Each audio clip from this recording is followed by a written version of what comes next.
have two like prior side laners from how the solo lanes will go, and they want to like collapse and always have good positioning on team fights and objectives.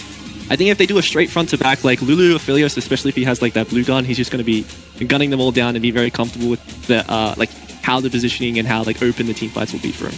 So I suppose then conversely, if we flip it around then in favor of Direwolves, they've got themselves the Philios and Lulu answer into this Lucian Nami, which you were already saying is a good pickup. But for the rest of the comp, with the Ahri, with the Cassante, is it all about them just trying to make sure that there is no flanking potential, that they can get the picks first?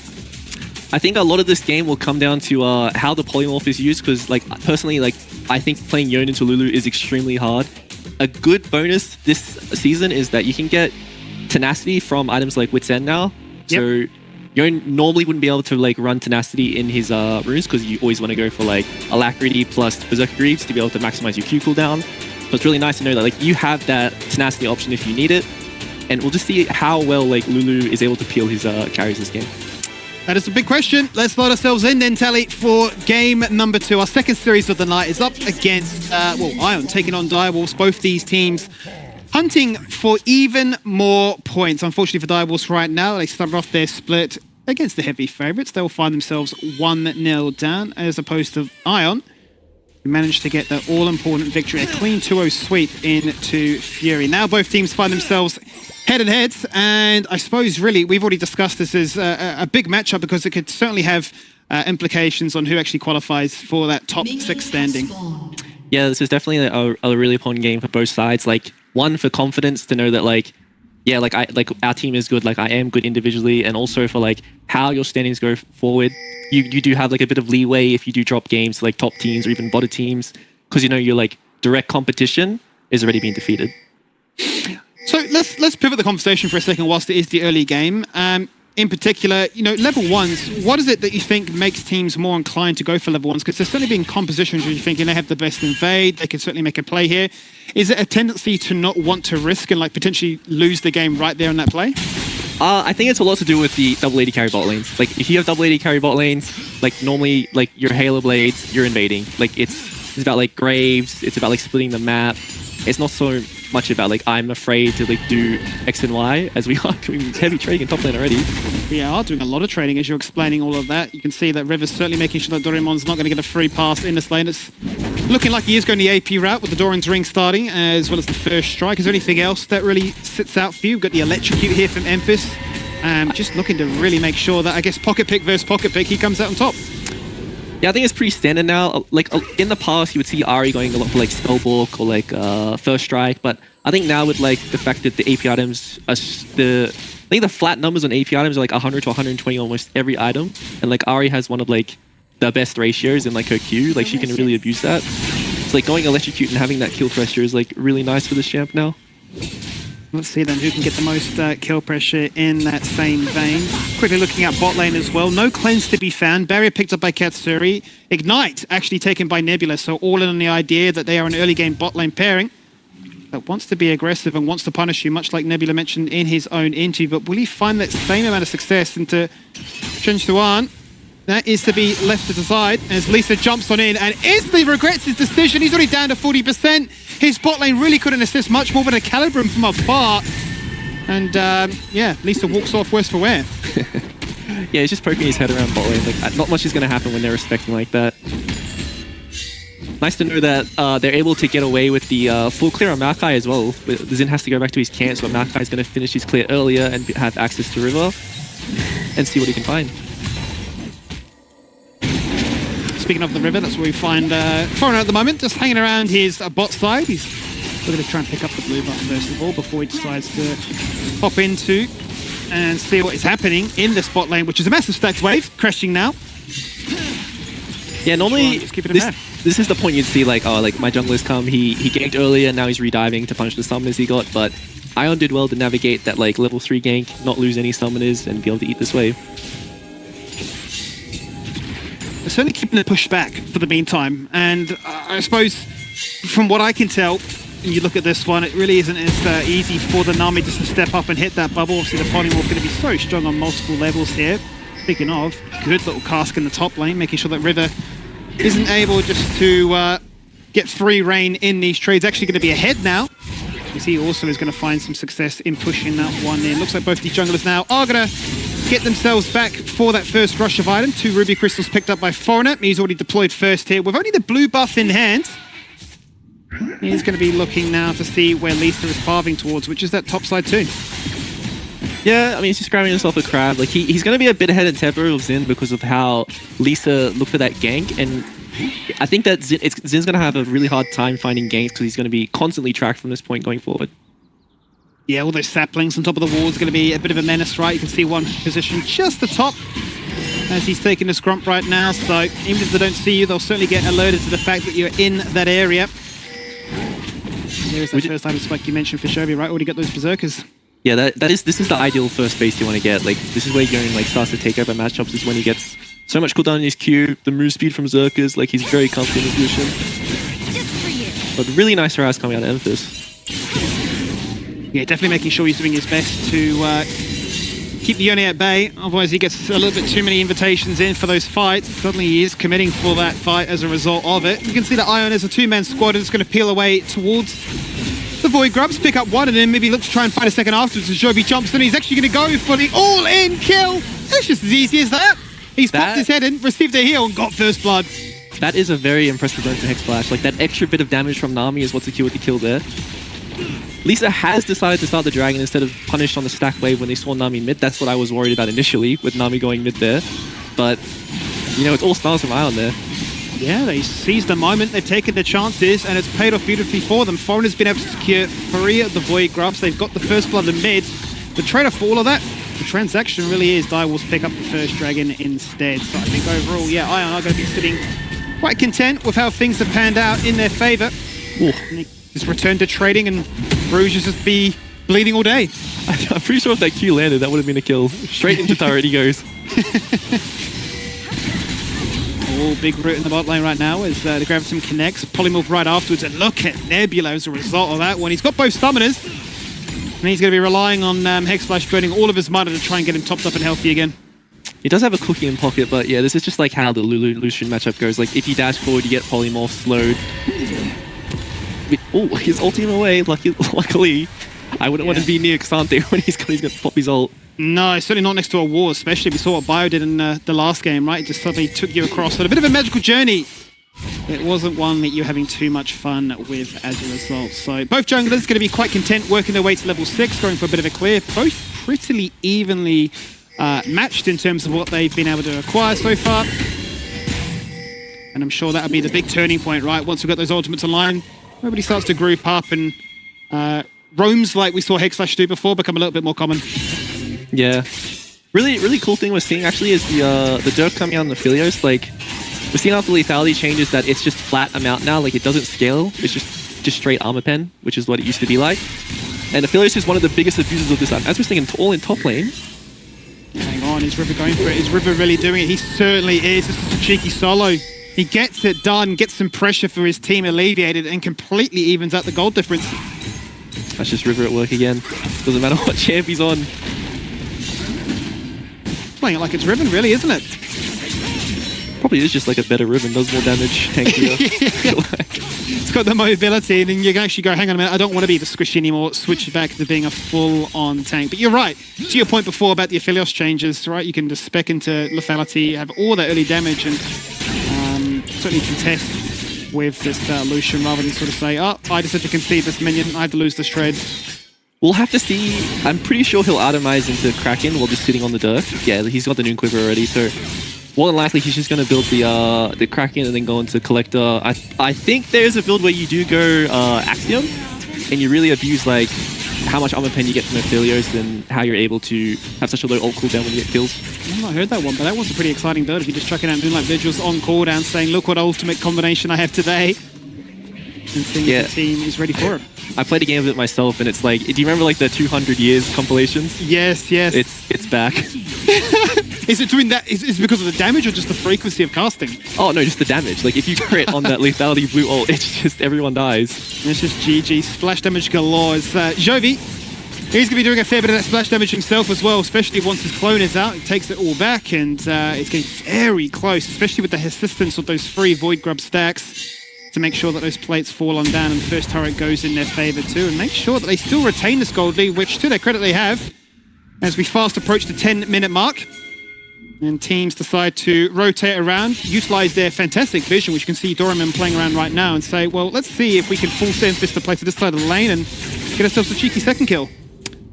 We'll have to see what Daiwos want to do about the Grub respawn, like if they want to contest it or if they're just going to trade for the bot lane. Like their top lane is strong, but I think like the gap that's happening right now in mid makes like navigating this team fight in top side very risky, because if Yearn wins this team fight, I think he just takes over the game. Yeah, I think it'd be a very risky situation to take, and it might actually mean that they just decide to go for the bot lane play again onto a second dragon. Let's see if any pressure gets thrown towards River. We didn't really expect the junglers to put too much attention towards this one. Very much leave them on an island and let them fight their own battle. We see Florida once again just hovering in the mid lane, looking to see that vision is being cleared out. But will he get collapsed upon, or will he get punished for it? Dragging back his River, looking to try and get a kill once to get onto Doraemon underneath the turret. No care in the world, still drags him back! And one killer punch to get it done again. And he's not messing around, he's got no jet lag now. I mean, I gotta give it to Doraemon, like he's still trying to ego check him and outplay him in these trades, but River's just a bit too clean with it. Like these Qs are connecting and like he's getting thrown out of tower range, and just like, you know when you get hit by the QW combo in the Cassandre, it's over. You just look at your screen and say, yep, hands off keyboard, there's not much I can do about this one. 3 Void Grubs to Ion, 3 going the way of Direwolves, given that Lisa was there, and the rest of Ion just not interested in that play whatsoever. The real kicker, though, becomes what happens to this next dragon. Jovi must be screaming at his team, I am strong, let's fight, let's make something happen, but Nevi needs to be careful, otherwise he has to take a bit of an awkward reset. Huge chunk coming out. I have to see if the mid diff is enough to make up for what's happening in these side lanes right now, because River is salvaging what's happening top side, and this bot lane trade has enabled them to enter River and get some vision on Dragon. They must feel so strong though, surely now. Imperial Mandate, Kraken picked up. Massive advantage over the bot lane of Direwolves. They don't have that luxury just yet. And if you give that buff to Jovi, it was the difference for the first blood. It could certainly be the difference for this Dragon fight. But right now it is the Direwolves have the inline track, but some pretty nice deep vision. He's going to spot Lisa if he backs away towards his Raptors. You can see them pinging it on the mini-map right now.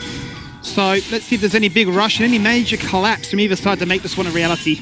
I think that Direwolves have started this way too late. Like, Ion's bot lane's already come back. They've got double items. Like, the gap in strength on the boss side of the map right now is just way too big for Direwolves to think about contesting this. TPs are there as well, and yeah, as you say, I mean, they started off, it's merely a leash, if anything. Foreigner's going to be there to pick up the pieces and continue their attempts to try and take that one on down. As the bot lane control is a battle for who can clear this wave quicker. Back towards the dragon we go again. A TP is coming on in. This is River making sure that his 2-0 body is ready to fight with fire.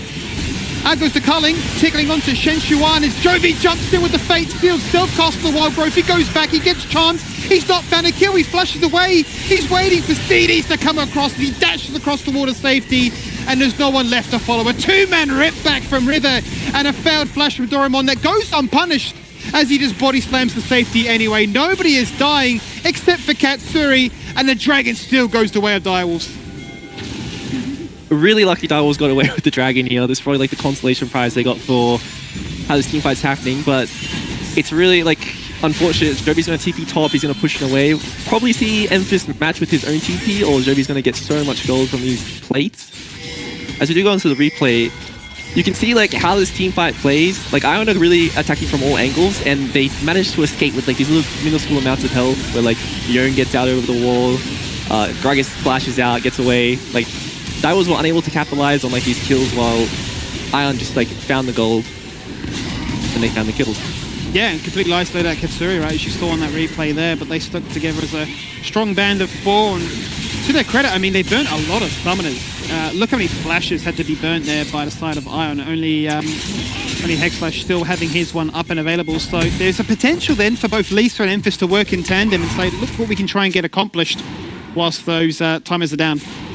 Yeah, this is when like you have to talk as a team, like, all right guys, like the next 5 minutes is like really important. Like this guy doesn't have splash, like we need to set up like this play to be able to punish him. Like Lucian doesn't have cleanse against Aphelios, which is like something you normally see because like the purple gun setup is just way too strong. So we'll see if they are going to punish that Lucian flash. No punish onto Chen Shuan. There he goes to the face check onto a Doraemon, waiting and wondering would anything happen. He had the ultimate ready to try and knock him back, but he's just trying to sell the play for a second there. squad. They're going to opt to go for the Scuttler instead. And a look towards the Herald.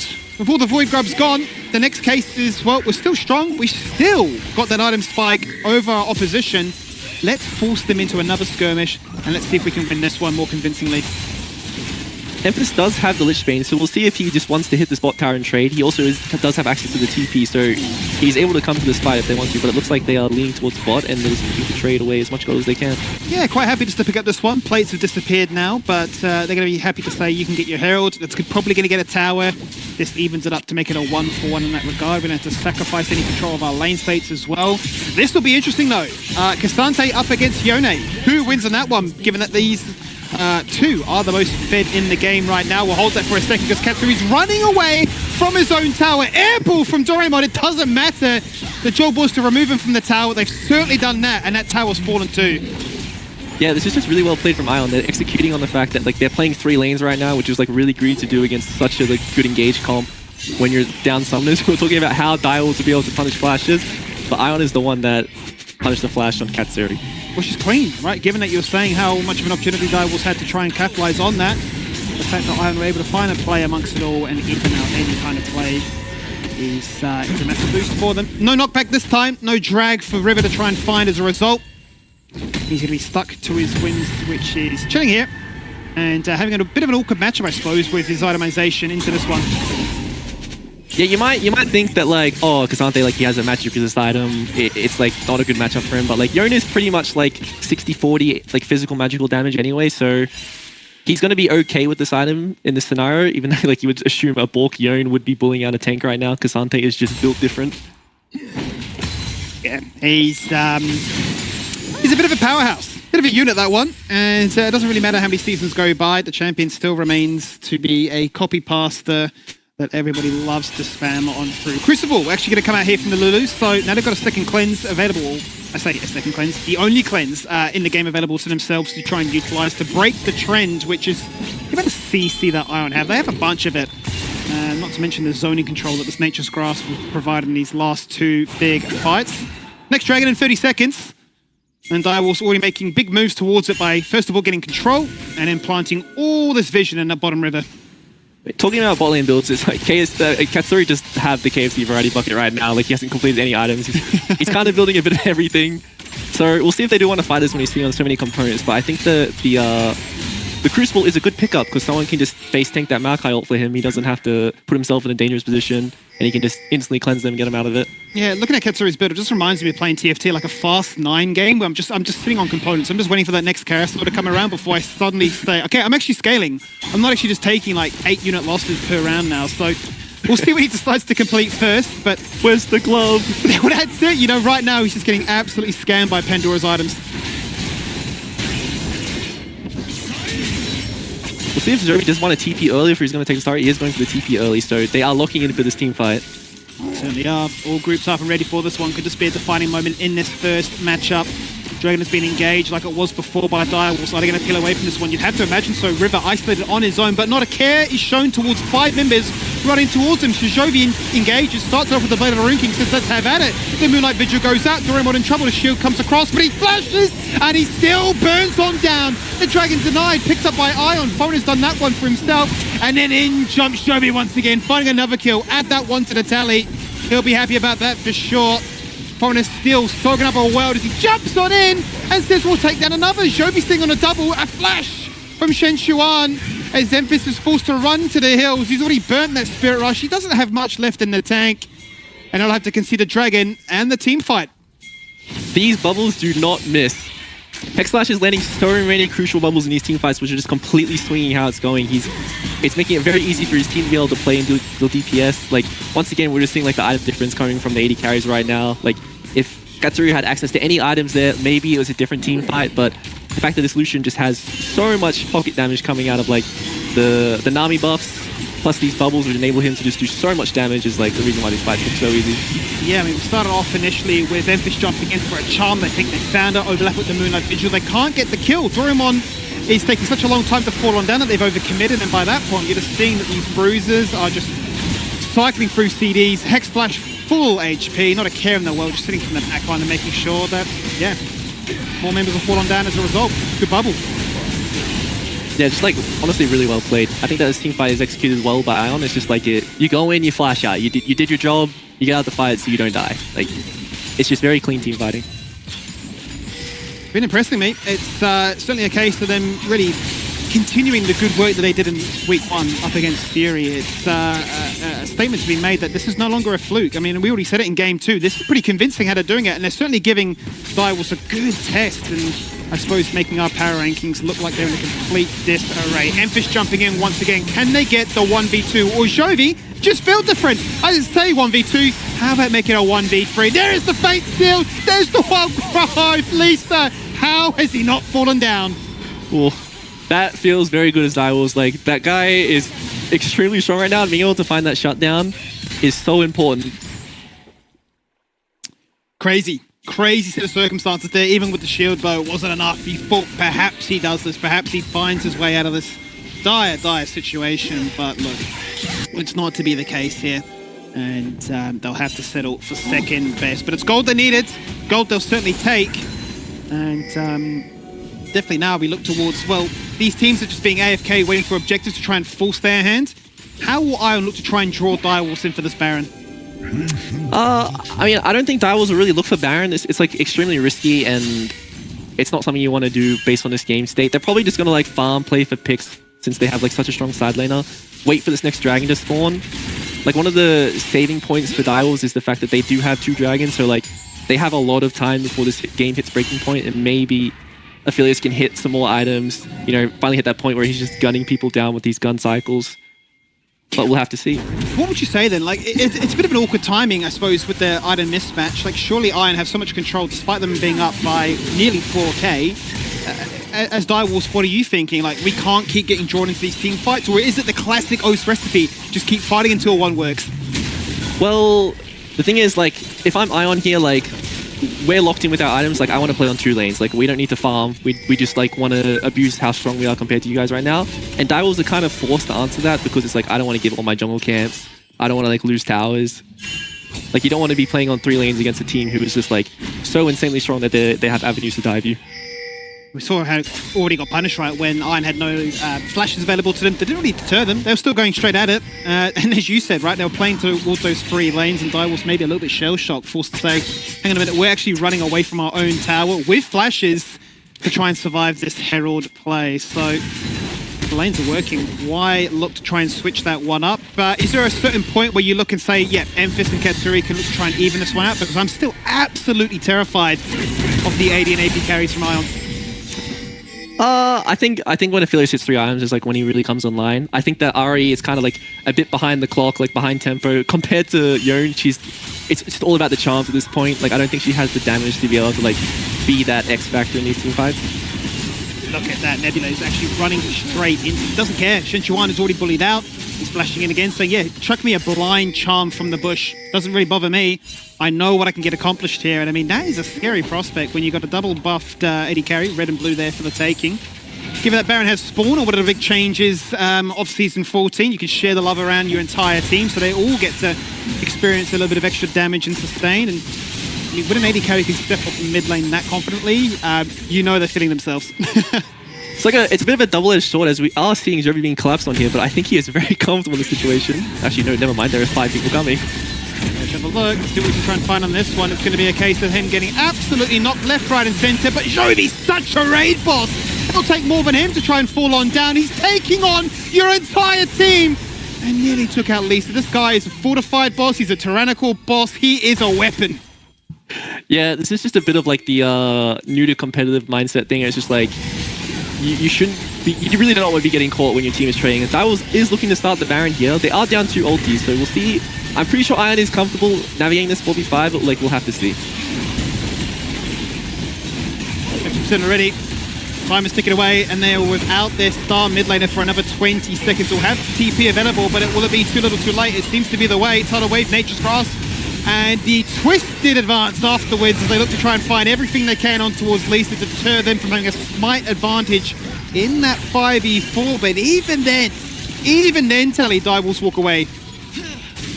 Yeah, that's good trigger discipline, honestly. Like, I don't know, they don't have to go on there. Like, the Baron is doing the job for them. They just have to sit there and make sure that, like, when they try to turn, like, we don't die. And they didn't have to blow any summoners as well, so, like, good job to cover for the mistake that Jody made earlier. Malignant and Collector now coming through as the second item spikes then for the likes of both Enfist and Katsuri. Nice little pickup. You already mentioned you'd expect to see that one from Katsuri. What do we think about Malignance? I mean, I feel like it's a pretty strong item overall. A lot of champions seem to like it. One of the new ones picked up in this new season.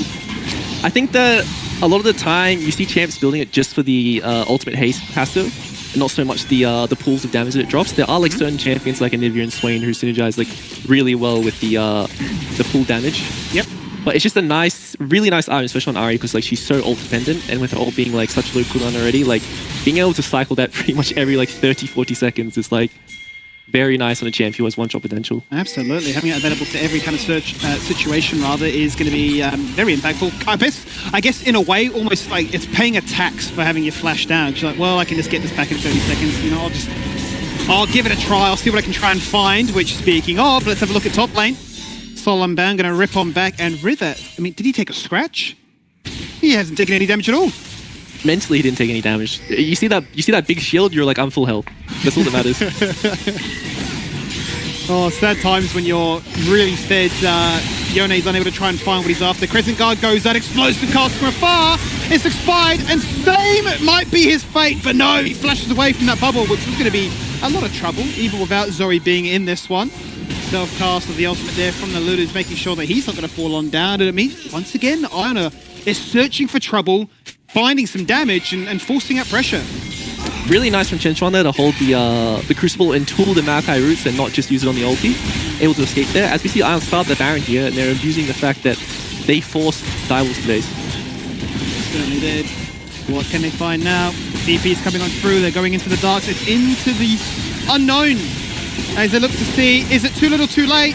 It certainly is. The Baron's already gone. Thorn has picked it up. Iron are strong. They've got 2 Infernal Dragons, and they've got the damage, but Jovi's already dead. This time for 50 seconds, Tally. He's out for so long. Moonlight Vigil comes across, and now Aphelios does damage. Nebula's forced to run for the hills. They've lost 2 Baron buffs already, but how many more will they lose? Enfist agonizingly close to landing that flash charm. It doesn't work, but Nebula underneath his tower says, we will persevere, and he gets one. They'll take 2. And that's Direwolf from the back foot as Foreigner in their face is forcing Lulu to reconsider his life decisions. Another self-cast the ultimate, not to be deterred as Nebula. Double summon is burnt, but still going forward with no mana left. The last bit used in a dash, and another double kill found. Look how much work that Lucian did. I was about to say how well Direwolves were navigating this fight, but Nebula has just turned around a very hard situation with that Nami ult. Like, really well played to him. I think that like he's doing a really, really good job to put out DPS in these really clutch situations. Like, it's really, really cool to see such a confident rookie. Trying back with the replay once again. It all starts off initially with Jovi jumping in, try and buy fake more than anything is what it kind of reveals to me. But then the fact they're able to peel this one away and still remain calm enough to say, yeah, we can re-engage if they overextend this certain point, is clutch for me. Yeah, this is just like a bit of teamfight discipline, or like when you like split up like this and you miss your CC, like you can't just like run into such a strong carry right now. Like, he's able to put out so much damage and just completely turn around this fight. Like, really well played to the Ion bot lane here.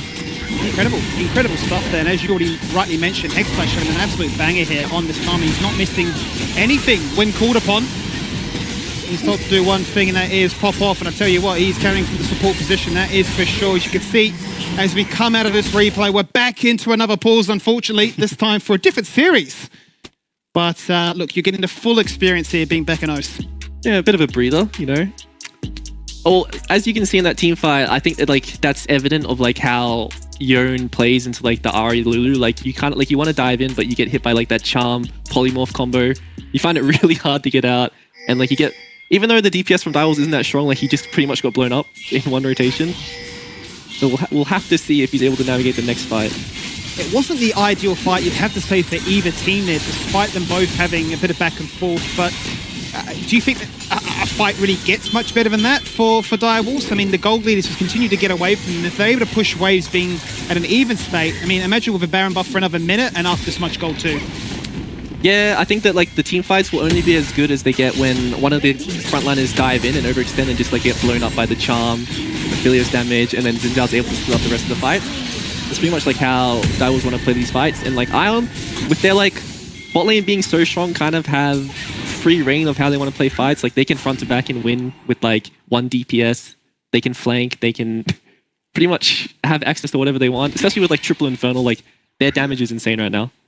Yeah, I mean, you just got to look forward to that Infernal Soul being picked up after that, and you're thinking they have too much damage already. I mean, maybe a big reason why you can see Jovi going for the Iceborne Gauntlet. It just rings bells to when we saw the old builds of what last season. We had like Sunfire Capes into Blade of the Rune Kings. You're thinking, it's a tank Yone. What is with tanks? Well, just tank builds, I suppose, and still putting out criminal amounts of damage. He's going to try and survive through all the harassment he receives. And there is still going to be a fair bit of it, right? It's not to discount what Direwolves are working their way towards. Still, third item is being looked at here for Katsuri, but Nebula, and he's in a different stratosphere right now. Untouched, perfect KDA. That bot lane of Ion, it's just straight winning at life. I do want to touch on the Crypt Bloom from Doraemon as well. I think like two things, like this item is very underrated, and to like, since he's not that strong, he's had access to more of a supportive item. Like popping that heal in the middle of a team fight is going to do a lot. And as it scales with like your AP as well, like the further this game goes on, the stronger it's going to be. I'm curious about that one, right? Because when I've seen people discuss it, they've said that, you know, it's a cheaper item to build, it's got a better build path to get towards it as well, which makes the components nicer. The haste is good, and like who really cares about the slight bit of extra void power? Penetration you can get from the void stuff, rather. Yeah, I think in general, Crypt Bloom is better than void in like almost every scenario. Like I doubt you're gonna find someone with enough magic resist in a game for like the extra penetration to like make that difference. Like maybe if you're playing like a triple AP topside or something, but mostly if you have a draft like that, like you should dodge champ select. You probably made a mistake in the first place. Yes. Yeah, it'd be cool to see that Crypt Bloom come into effect, right? And just heals going around. You're saying, yeah, guys, I'm supporting here, but I'm also actually a laner. I'm carrying. It's some of these items have actually just they've come into the meta and instantly become a fan favorite, right? You're seeing a whole bunch of them already here. But now I'm terrified because an Infinity Edge is being picked up as a 4th item here for Jovi. Bang on 30 minutes. I feel like this game is very much decided in the next 2 minutes. Yeah, I definitely think the next team fight decides the game, especially like with Yone hitting like his capstone item pretty much in the IE. He can like choose to go with a defensive, or probably as a defensive, but maybe an offensive item in his next purchase. But I don't think the game will be going that long. No, it doesn't certainly seem to be that way based on the sort of trajectory we're staring down at.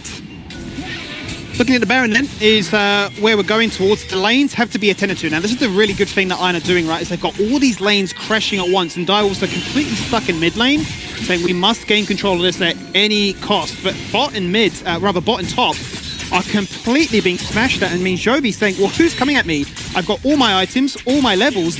No one can 1v1 me, let alone 4v1 me. This is where I want to see the discipline from Ion, because like Jovi can just sit bot lane and wreak havoc, and I want to see Ion not put their 4 in a position where they're going to get engaged on. I think that Direwolves is the one that has to either like start the Baron as 5 and like make Yone TP, or they have to gank this Yone and get Baron. Like it's really hard for them to navigate this scenario where like you're losing side lane and like you don't have vision of the objective. But we'll see like what they want to prioritize. It's a tough decision either way, because look at the warding that Iron have done to try and protect those angles and avenues towards finding those massive dives to take out those side lane threats. Easy said than done. We're panning across a lot of it right now. You can see it's just so easy for them to look at. But either way, Direwolves start staring in the darkness. It's just see a lane, push a lane, but stay grouped as 5 and anticipate the inevitable, which is a massive team fight with a Baron to take or a soul point to look at in the next 60 seconds. Jovi is opting the group here, which is odd, but it still works because I think they have such a big strong gold lead with them face-checking Iron right now. Like he has a really good flank position. Is going to go into the meantime. Jovi goes in, instant flash away. That's the soul unbound being absolutely dodged out of. He's having none of it. Look at the culling. Frontline Nebula does not care. Face tanking it is. The Xin Zhao with the Crescent Guard active to try and immune all that damage to turn around the Moonlight Vigil. It's only on to 1, but an in jumps Jovi once again. He still has to flash, and despite dropping low, doesn't feel the need to burn it. Nobody falls on down. A bit of a taster of what's perhaps become as a whole bunch of summoners are burnt. Multiple flashes used, and now we might get the real deal.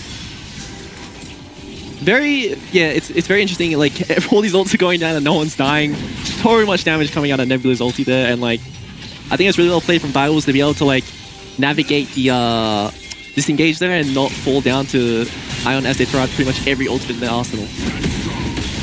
Really teasing his Nebula, saying, will you catch me? Do I have the reaction to try and dodge any kind of play that you throw towards me? Dodging out of any grasp that Cassante might throw towards me. Still got that flash available.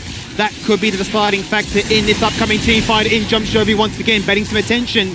And attention he gets because he's hit 5 members. The charm just out of range to Nebula once again. Just a basic ability to dash out of that one. And Foreigner knows all we have to do is start at this dragon, keep them engaged, and put them on a timer. And that timer, I tell you what, Direwolves are not winning. Yeah, and he's even able to steal away the reds. A bit of a consolation prize as well. They're going to go across to the Baron. I think this is just completely gone. Like, Direwolves have run out of gas. Ion is like still like foot on the pedal. They're in a very comfortable position. They're going to base as well after this objective, spend their gold. Might even see like a bit of full builds coming out. We'll have to see. That was way towards trying to have like the longest game so far, isn't it? I mean, what was our strongest before this one? I have to double check. I think it was a Direwolves game before at 36 minutes. Well, that's fast approaching it, but might not be for much longer if this game ends in a second. Nebula flashing forward aggressively. He wants that kill onto Emphas. He's not going to find it. However, in goes the Fate Field once again. Everybody hop aboard the train to delete Cassante, and 5 members have got it done. Yeah, honestly, surprising that Direwolves decided to contest that. They probably felt that it was like a do or die moment. Lisa needs to get that Baron or it's just GG. I feel like I agree with him. I think that like this push, if not the base into next push, is going to be the end. But it's looking like it. They are staring down a barrel of a loaded gun, and that's telling them that it's time to go next. It's looking towards game number 2 here because gold lead no longer a factor. You just look at the differences in their inventories, and Ion are well ahead. Not to forget, that's a Baron buff team with 4 Infernal Drakes to their name. So even this supporting style Gragas is enough to try and take you out of the equation very early on. They'll open up the mid and hip. They'll put some attention towards bot. I said his name. Bomber! And it's almost like you speak to a mirror. You say it 3 times, he summons a Bomber, he gets you killed. Always love to see Gragas combos. It's just a quick replay of Lisa going over the wall into a bubble and just instantly dead. Mistakes were made. Unfortunately, the culling here doesn't finish off Emphas as Nebula just commit absolutely everything in his arsenal to try and get in there, but it actually even goes to show how tanky Cassante is getting hit by the entire team here and just still taking so long to die. It's just a bit of a flex, really, isn't it? It's how long you can live and say, look how fed I was, guys, if only we had the ability to actually make it matter. There is the Guardian Angel actually coming out now for Nebula, protecting that perfect KDA. I think it really says it all, though, when he's not under enough threat to actually burn the flash defensively, that he can actually use it to try and kill steal away from his teammates as they convincingly take that Baron. Yeah, this is a really scary position to be in. Like, you have double full builds on the carries, plus 4 Infernal Dragons versus like 3.5 items on the enemy team. Like, the amount of DPS these two are going to be putting out in this next team fight is going to be insane.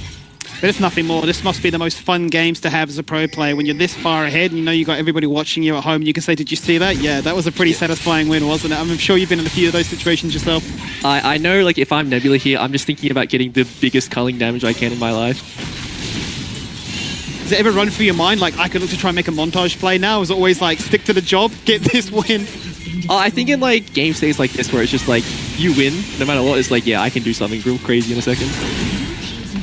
Let's see if that crazy thing does, in fact, ever decide to pop its head. They found themselves that second inhibitor. Working on that third now is Jovi on his own sim, but the rest of his team, as a 4-stack, is grouped up in the mid, making sure all these minions receive that beautiful little Baron buff, which is just about to expire now, and could work in towards those Nexus turrets. As soon as that one falls on down, out does the damage onto Shenchuan. I mean, he's so low, nearly falling on down, but that first turret does get deleted. The second one now being looked at as the cannon minions are doing the job for them. They're all grouped up. They're waiting for that next wave to come in, and this might be the play. This is Direwolves' last stand before they look towards that second game. Jovi jumping in, Emphas receiving the wild growth, dashing away, waiting to try and get a little bit of HP before he comes back into the fight of things. Crypt Bloom topping them up. Was there ever any doubt? Iron are so topped up in health, and it is so much damage. That's the laser fountain. That is the saving grace here for Direwolves. That's the only way they'll get any kills, as Iron clean it out at 38 minutes.